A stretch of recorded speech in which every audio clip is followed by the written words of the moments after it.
Good morning students, सुप्रभात। हिंदी कक्षा में आपका स्वागत है। हम पढ़ रहे हैं हिंदी व्याकरण का पाठ आज समास। इससे पहले हमने संधि पढ़ा, आज हम पढ़ेंगे समास। समास क्या चीज़ होती है, क्या है समास, क्या व्याकरण में इसकी भूमिका है और इसके कितने भेद हैं, वो सभी जानकारी हम इस पाठ में लेंगे।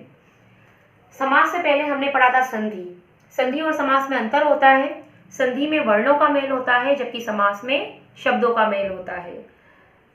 संधि में वर्णों के मेल से उत्पन्न विकार या नवीन शब्द जो बनेगा, पुस्तक प्लस आलय पुस्तकालय, वो संधि कहलाता है। लेकिन समास में शब्दों का मेल होता है। पुस्तक का आलय पुस्तकालय, एक पुस्तक प्लस आलय, एक पुस्तक का आलय, वो होता है समास। शब्दों का मेल, शब्दों का संक्षिप्त रूप। समास का मतलब ही होता है, अब इसका पाठ परिचय देख लीजिए आप। समास का अर्थ है संक्षेप करना या संयोग करना। किसी भी शब्द को, दो या दो से अधिक शब्दों को संक्षेप करना, छोटा करके बताना, वो समास कहलाता है, ताकि हमको बोलने में ज़्यादा दिक्कत ना आए। जैसे मैं विद्या के आलय जा रहा हूँ, मैं विद्यालय के आलय जा रहा हूँ, एक हम बोलेंगे कि मैं विद्यालय जा रहा हूँ, तो ज़्यादा अच्छा शब्द कौन सा लगा? संक्षिप्त रूप, जो किया जो सटीक था एकदम से कि मैं विद्यालय जा रहा हूँ। तो शब्द जो थे, विद्यालय के आलय जा रहा हूँ, मैं विद्यालय के आलय जा रहा हूँ, तो विद्यालय जा रहा हूँ, तो जो विद्यालय के आलय जो शब्द था, उसको परस्पर संबंध रखने वाले शब्दों को जब हमने संक्षिप्त रूप दिया, तो संक्षिप्त रूप देना समास कहलाता है। इसकी डेफिनेशन देखिए। समास का तो अर्थ है संक्षेप करना। परिभाषा, परस्पर संबंध रखने वाले, परस्पर यानी आपस में, परस्पर यानी आपस में, परस्पर संबंध रखने वाले दो या दो से अधिक शब्दों का संक्षिप्त रूप समास कहलाता है। इसके बाद हम पढ़ेंगे इसमें समास के भेदों की जानकारी, कितने भेद हैं इसके वो। तो समास के 6 भेद हैं, और अगर बुक में देखें आपके या कई जगह हम देखते हैं तो 4 भेद बताए गए हैं। 4 भेद के अंदर से ही 2 भेद और निकले हैं, तो हम अलग अलग ही पढ़ेंगे 6 भेद, क्योंकि 6 भेद की डेफिनेशन अलग है, 6 भेद का मीनिंग अलग है। वो किसी का पार्ट जरूर बना रखा है, लेकिन पार्ट बनाने से उसकी जब डेफिनेशन ही बिल्कुल अलग जा रही है तो हम अलग से ही पढ़ेंगे। इसके बाद कठिन शब्द है शाब्दिक। वह देखो आधा है, जब आधा शब्द आता है, आधा जो वर्ण आता है, आधा अक्षर, तो उससे पहले मात्रा आएगी। ये नहीं कि ऐसे आएगी, ब बाहर निकल जाएगा, नहीं, ये मात्रा हमेशा ऐसे आएगी। शाब्दिक। संक्षिप्त, समस्त पद, समास विग्रह, विभक्ति, वी लिखना है और भक्ति शब्द लिखना है। भक्ति क भी देखो इसके अंदर आधा है, जो ये जो वर्ण है क इसके अंदर आया और बाहर से मात्रा लगी। संबंध, संबंध तो हार्ड वर्ड है, लेकिन आपको समझ में आ गया होगा बहुत कुछ ये संबंध शब्द तो। तत्पुरुष, तत् 2 बार त लिखना है, नीचे हलंत लगाना है, ये बन जाएगा तत्। तत् ये एक समास का नाम है, तत्पुरुष समास। द्वंद्व, द के नीचे भी हलंत है, फिर दोबारा जो द लिखा उसके नीचे भी हलंत है, 2 बार द्व लिखना है, ऊपर अनुस्वार लगाना है, व के ऊपर ये हमारा बन जाएगा द्वंद्व, ये भी समास का नाम है। बहुव्रीहि, ये भी एक समास का नाम है, बहुव्रीहि। पहले आपको बहु लिखना है, ये व्री बड़ी ही की मात्रा और ही में छोटी ही की मात्रा, ये ऐसे थोड़ा हार्ड है। बहुव्रीहि, व में बड़ी की मात्रा, ह में छोटी की मात्रा। उसके बाद क्रोधाग्नि, क्रोध प्लस अग्नि, क्रोधाग्नि, क्रोध रूपी अग्नि, क्रोध रूपी अग्नि को हमने शॉर्ट फॉर्म दे दी, क्रोधाग्नि बना दिया, यानी ये समास बना दिया, संक्षेप कर दिया क्रोध रूपी अग्नि का, क्रोधाग्नि। ये भी आपका एक कठिन शब्द है। तो ये है आपके कठिन शब्द। इसके बाद हम समास को आगे पढ़ते हैं। जो मुख्य रूप से जो भेद बताए गए हैं वो बताए गए हैं 4, और 4 के में से ही तत्पुरुष समास के 2 भेद और बताए गए हैं। तो टोटल कितने हो गए? 1 2 3 4 5 एंड 6। तो हम इन 6 भेद को अलग अलग पढ़ेंगे, लेकिन आपको ये बात ध्यान में रखनी है कि कर्मधारय समास और द्विगु समास, ये दोनों तत्पुरुष समास के ही भेद हैं। कर्मधारय और द्विगु समास तत्पुरुष समास के भेद है, लेकिन हम यहाँ 6 भेद का जो कारक समास के जो भेद हैं 6, इनका अलग अलग अध्ययन करेंगे तो आपकी नज़र में 6 भेद को ही मानोगे। सबकी डेफिनेशन अलग होती है, सबकी विशेषताएं अलग होती है, सबके पहचानने का तरीका अलग होता है। ये दोनों इसी के भेद हैं, लेकिन फिर भी ये दोनों बहुत अलग है। ये इसके भेद हैं, लेकिन हम तो 6 भेद को नाम से पढ़ेंगे। तो आप याद रखें कि समास के भेद 6 हैं। पहला अव्ययी भाव समास। अव्ययी शब्द जो बना वो अव्यय से बना। अव्यय यानी अविकारी शब्द आपने पढ़ा होगा, जो लिंग वचन कारक आदि कारण परिवर्तित जिनका रूप नहीं होता वे अव्यय कहलाते हैं। तो अव्यय से अव्ययी भाव समास नाम बना। दूसरा है तत्पुरुष समास, तत्पुरुष। तीसरा द्वंद्व समास, द्वंद्व समास, द्वंद्व समास। चौथा बहुव्रीहि समास। पांचवा कर्मधारय समास। छठा द्विगु समास। अव्ययी भाव समास, तत्पुरुष समास, द्वंद्व समास, द्विगु समास, कर्मधारय समास, बहुव्रीहि समास। अव्ययी भाव समास, तत्पुरुष समास, द्वंद्व, द्विगु दोनों ददस है, लास्ट में कर्मधारय और बहुव्रीहि। तो ये 6 समास के नाम है। अब समास का सबसे पहले मैं आपको भेद पढ़ूंगी, अव्ययी भाव समास। इस समास को पढ़ाने से पहले मैं समास के बारे में कुछ जानकारी दूंगी, उसी के द्वारा आप पहचान पाओगे, नहीं तो आगे नहीं बढ़ पाएंगे हम। समास में हमेशा ध्यान रखना 2 पद होते हैं। समास में 2 पद होते हैं।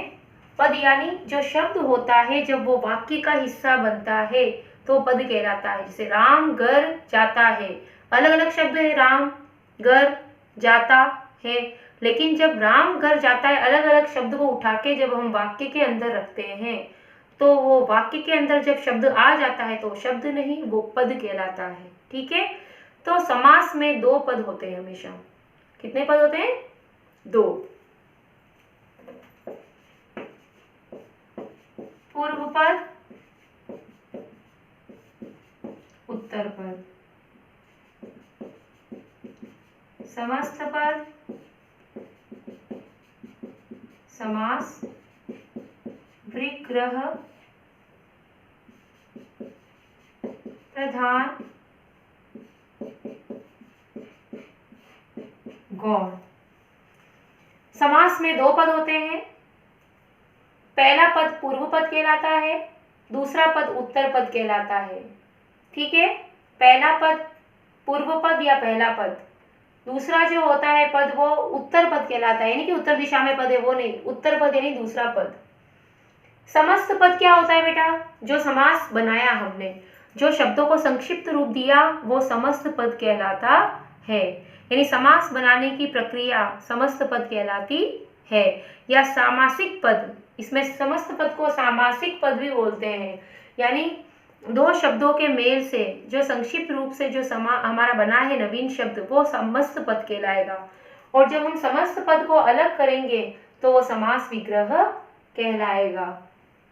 जैसे संधि विग्रह होता है, पुस्तक का आलय, पुस्तक प्लस आलय, है ना, तो वो जैसे देव प्लस इंद्र, तो ये हमने संधि विच्छेद कर दिया, और देवेंद्र ये हमने संधि कर दी। उसी प्रकार विद्या का घर, विद्या का आलय, तो वो हमने समास विग्रह कर दिया, और विद्यालय बना दिया तो उसका समास बनाना, यानी समास बनाने की प्रक्रिया समस्त पद कहलाती, वो जो बना हुआ पद है वो समस्त पद कहलाता है। अब ये चीजें तो मैंने आपको बता दिया, 2 पद होते हैं, पूर्व पद होता है, दूसरा उत्तर पद कहलाता है, जो समासिक पद बना हुआ। जैसे अब एक उदाहरण द्वारा समझे आप, सेनापति, आजन्म, उसके बाद क्रोधाग्नि,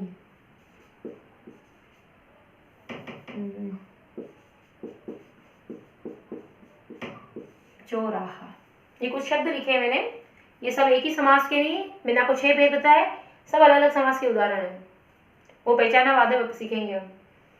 चौराहा, मैंने क्या बोला? 2 पद होते हैं सब में, पहला दूसरा, पहला दूसरा, पहला दूसरा, पहला दूसरा। चो पहला, राहा दूसरा, क्रोध पहला, ग्नि दूसरा, यानी अग्नि। सेना पहला पद, दूसरा पति, पहला पद आ, दूसरा पद जन्म। हर समास में दो पद होंगे। पूर्व पद कौन सा कहलाएगा? ये पहला पद, और उत्तर पद ये दूसरा पद। पूर्व पद ये, उत्तर पद ये, और समस्त पद क्या है? समस्त पद क्या है? ये जो मैंने बनाया है ना, वो समस्त पद है। यानी कि जो समास बनाने की जो प्रक्रिया होती है, जो हम शब्दों का संक्षिप्त रूप देते हैं, वो समस्त पद कहलाता है या सामासिक पद कहलाता है। और अगर मैं इसको तोड़ूं, विग्रह करूं, विग्रह यानी अलग, सेनापति, सेना का पति, ये मैंने इसको अलग कर दिया, तो ये कहलाता है समास विग्रह। आ जन्म को अलग करो, आ प्लस जन्म नहीं होगा। अगर प्लस अगर आपने लगा दिया, ये चीज अगर आपने बना दी, तो ये तो गलत है। प्लस वाला तो आना ही नहीं चाहिए इसके अंदर, वो संधि में आता है, क्योंकि संधि में वर्णों का मेल होता है। यहाँ हम शब्दों का मेल कर रहे हैं, तो हमें शब्दों को ऐसे अलग नहीं होगा। ये आ जन्म, मैं आ जन्म आपकी सेवा करूंगा, तो आ जन्म का मतलब क्या हुआ? जिंदगी भर। तो आ जन्म का समास विग्रह होगा जीवन भर, ये कहलाता है समास विग्रह। क्रोधाग्नि, ये समस्त पद बना हुआ है, समास बना हुआ है। अब इसको विग्रह करो, क्रोध रूपी अग्नि, ये हुआ। चौराहा को समास विग्रह करो, ये नहीं कि आपने ऐसे कर दिया, गलत। चौराहा, ये संधि नहीं करनी है हमको, इसमें समास बताना है, शब्द विग्रह करना है। चौराहा, चार राहों का समूह, ये होगा इसका समास विग्रह। चौराहा, चार राहों का समूह, तो ये होता है, दो पद होते हैं, पहला पद पूर्व पद, दूसरा पद उत्तर पद, समस्त पद ये बनाया हुआ है। और इसको विग्रह मैंने इस प्रकार किया, यानी समास विग्रह, सामासिक पद को अलग करना समास विग्रह, और और जो समास विग्रह के जो पद है उन्हें सामासिक पद बनाना समस्त पद कहलाता है, या एक करना। ठीक है। अब प्रधान और गौण, प्रधान और गौण क्या है भाई? इसमें प्रधान और गौण क्या है? अब मैंने कहा ना, इसमें दो पद होते हैं, पूर्व पद और उत्तर पद। तो ऐसा होता है, प्रधान का मतलब होता है जो मेन पावर वाला होता है, प्रधान है वो, है ना, हेड। और गौण का मतलब होता है जिसकी कोई वैल्यू नहीं है, जो सबसे नीचे हो। प्रधान, हेड, नहीं, प्रधान और गौण, गौण यानी मामूली। तो कभी कभी इसमें ऐसा होता है कि इन दो पद में से पहला पद प्रधान हो जाता है, मेन। कभी ऐसा होता है कि दूसरा पद यानी उत्तर पद प्रधान होता है। कभी कभी दोनों पद पावरफुल होते हैं, कभी दोनों पद गौण होते हैं। कभी दूसरा पद पावरफुल होगा, पहला पद गौण होगा। ऐसा इस समास में होता है। अब हम पहले पढ़ते हैं इसका पहला भेद, अव्ययी भाव समास। क्या है हमारा भेद? अव्ययी भाव समास।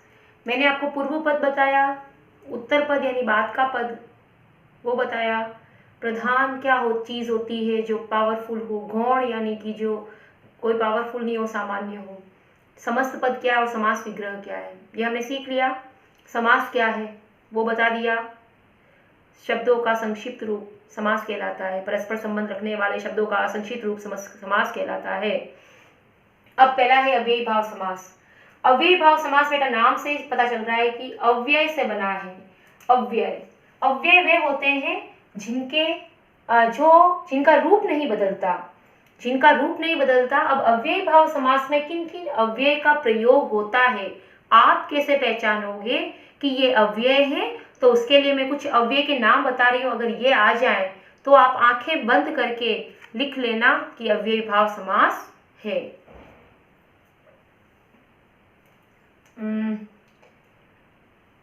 बे का भी प्रयोग होता है, और भी होते हैं, आपके लिए इतने काफी है। अव्ययी भाव समास क्या होता है? जिस समस्त पद में, जिस समस्त पद का, समस्त पद मैंने बताया ना, जैसे ये समस्त पद बने हुए हैं, जो समास बना हुआ है।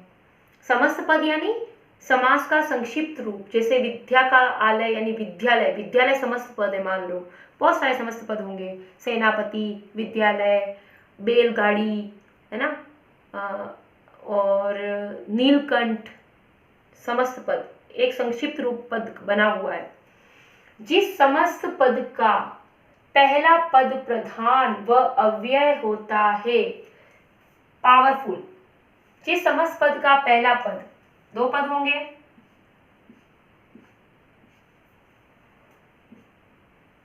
ठीक है।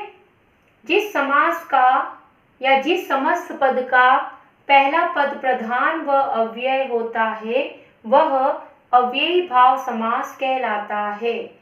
पहला पद, जिस समास का पहला पद अव्यय हो, प्रधान हो, अव्ययी भाव समास कहलाता है, ठीक है। यथा, प्रति, प्रत्यय है तो प्रति, इसमें प्रति, भर, निह, और भी होते हैं, अनु होता है, अनु, ये मैंने अनु लिखा है इसमें। उसके बाद बे होता है, अनु से बना, नीचे जगह नहीं है, अनुरूप, बे से बना, बेचैन, ठीक है। तो ये समस्त पद है सारे। उसका पहला पद क्या होगा, प्रधान और अव्यय होगा। अव्यय कैसे पहचानोगे बेटा, जिन शब्दों के पहले बे, आ, भर, यथा, प्रति, अनु, निह व एक जैसे शब्दों का प्रयोग हो, गांव गांव, साफ साफ, तो वहां अव्ययी भाव समास होता है। आ से जैसे शब्द बना आजन्म, आ से बना आजन्म। अब आप देखिए कैसे होगा ये उदाहरण। यथाशक्ति, ये समस्त पद है, समस्त पद यानी समास बना हुआ शब्द है ये, ठीक है। अब इसका समास विग्रह करो, एग्जाम में क्वेश्चन आएगा। एक तो ये आएगा कि अव्ययी भाव समास से आप क्या समझते हैं, उदाहरण द्वारा स्पष्ट कीजिए। तो आपको अव्ययी भाव समास की डेफिनेशन देनी है, उसके बाद एक दो उदाहरण, तीन चार उदाहरण ऐसे लिखने हैं और फिर उसको समझाना है। ये समस्त पद है, इसका समास विग्रह किया है तो ये अव्ययी भाव समास है। तो अब इसका पहला क्वेश्चन तो परिभाषा उदाहरण सहित लिखनी है, ऐसे सिंपल सा आएगा। तो आप अव्ययी भाव की डेफिनेशन लिख दोगे, एक दो उदाहरण लिख दोगे, जैसे यथाशक्ति या आजन्म या भरपूर, भरपेट, है ना। लेकिन एक क्वेश्चन बनेगा, ऐसे समस्त पद दे देंगे आपको और उसको फिर समास विग्रह करना है और नाम भी बताना है। तो मैंने आपको पहचानने का तरीका बताया कि जिन शब्दों के पहले बे, आ, भर, यथा, प्रति, अनु, निह लगे हो तो आंख बंद करके अव्ययी भाव समास लिख देना, क्योंकि ये सभी अव्यय हैं। बे, आ, भर, यथा, प्रति, अनु, निह, समस्त पद का पहला पद अव्यय और प्रधान हो, अव्ययी भाव समास होता है। अब इसका विग्रह कैसे करेंगे, यथाशक्ति, शक्ति के अनुसार, अव्ययी भाव समास में ऐसे विग्रह होगा। यथाशक्ति काम करो, शक्ति के अनुसार, यानी इसका मीनिंग लिखना है, वो इसका समास विग्रह है इस वाले में, अव्ययी भाव समास में। प्रत्येक, प्रत्येक वस्तु मेरे पास लाओ, प्रत्येक चीज, प्रत्येक यानी हर एक, तो प्रत्येक का समास विग्रह होगा हर एक। उसी प्रकार भरपूर, इसका समास विग्रह करो, इसका मीनिंग बताना है। भरपूर, मैंने भरपूर भोजन किया, पूरा भरा हुआ, पूरा भरा हुआ। निःस्वार्थ काम करो, जैसे ऊपर ने वाक्य यूज किया, निःस्वार्थ यानी बिना किसी स्वार्थ के, तो निह इसमें अव्यय है और इसका समास विग्रह होगा पूरे शब्द का बिना स्वार्थ के। उसी प्रकार गांव गांव, कभी कभी अव्ययी भाव समास में ये भी होता है कि बे, आ, भर, यथा, प्रति, अनु, निह, ये बे, ये नहीं लगकर और एक जैसे शब्द आ जाते हैं, जैसे गांव गांव, साफ साफ, तो गली गली, तो जो एक जैसे शब्द आ गए वो भी अव्ययी भाव समास में ही आएंगे। एक जैसे शब्दों का भी प्रयोग होता है। गांव गांव में घूमा यानी हर गांव, तो इसका समास विग्रह क्या होगा, हर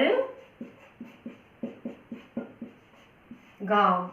उसी प्रकार साफ साफ, मुझे साफ साफ दिखाई दिया। साफ साफ मतलब बिल्कुल साफ, तो इसका होगा साफ साफ यानी समास विग्रह बिल्कुल साफ। बेचैन, बेचैन, बेचैन, ये भी अव्यय है, मैंने बताया है, ये आपको याद कर लेना है। बे, आ, भर, यथा, प्रति, अनु, नी, ये अगर आ जाए किसी शब्द के आगे तो अव्ययी भाव समास है, क्योंकि ये सब अव्यय है, प्रधान है। और अव्यय है इट मीन्स अव्ययी भाव समास बताएंगे तो अव्यय होगा, वही तो प्रधान होगा उसमें। ठीक है। अनुरूप, यह मेरे अनुरूप है, मेरे अनुसार, मेरे अनुसार। बेचैन, इसका समास विग्रह करो, इसका अर्थ बताओ। बिना चैन के, बेचैन बिना चैन के। तो ये था हमारा अव्ययी भाव समास। इसके बाद है आपके प्रश्नोत्तर की बारी। पाठ परिचय लिखना है, कठिन शब्द करने हैं, उसके बाद समास को उदाहरण सहित समझाना है आपको। तो एक समास की डेफिनेशन लिखकर और कोई भी एक बता देना, कोई भी एक उदाहरण। इतने सारे उदाहरण मैंने अभी आपको बताए, आजन्म, जीवन भर, या विद्या का आलय, विद्यालय, इस प्रकार से। और बुक के पेज भेजूंगी, उनकी फोटोकॉपी भी करवानी है आपको, और उसमें से भी आप लिख सकते हैं। समास के कितने भेद हैं, नाम लिखने हैं, 6 भेद के नाम लिखना हो। अव्ययी भाव समास को उदाहरण सहित परिभाषित करना है। अभी मैंने जो अव्ययी भाव समास आपको पढ़ाया, जैसे मैंने उदाहरण उसमें बता रखे थे, वैसे 4-4, 5-5 उदाहरण आप उसके नीचे अव्ययी भाव के नीचे लिखेंगे, तब जाके आपको ये पाठ समझ में आएगा। तो ये है आपका गृह कार्य, जो आप अपनी उत्तर पुस्तिका में सुव्यवस्थित रूप से करें।